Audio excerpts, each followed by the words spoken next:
Hi, I am Danielle Godfrey. I'm an EMDRIA consultant and trainer, and I'm honored to participate in this event this evening. I'm a proud transgender woman who provides EMDR treatment to queer and gender diverse people at a time when queer voices are being raised in response to mounting oppressive policies and actions by those who would deprive us of our human dignity for being authentic and genuine in this world. I'm honored as an EMDR therapist to raise my voice along with theirs in my role as a queer person, therapist, educator, and advocate.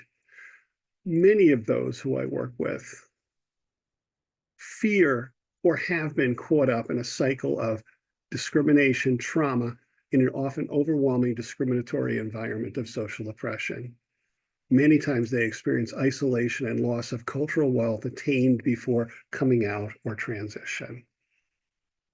Yaso's model fits in really well.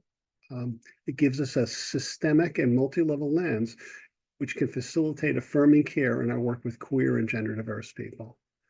And Levi's also provides an excellent guideline for EMDR therapists in producing effective interventions within the community wealth model by identifying and honoring often overlooked personal strengths, valued relationship, and resources for healing.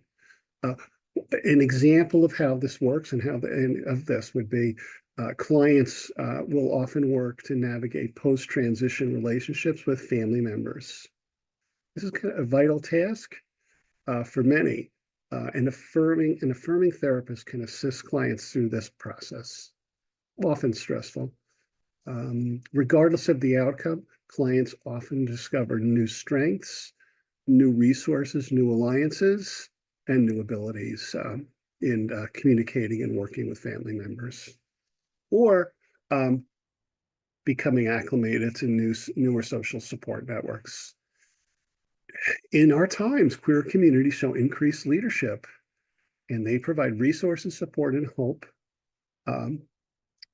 Leaders, role models have come forward to inspire queer identified people as they build new networks and promote resilience as an integral part of their personal healing process.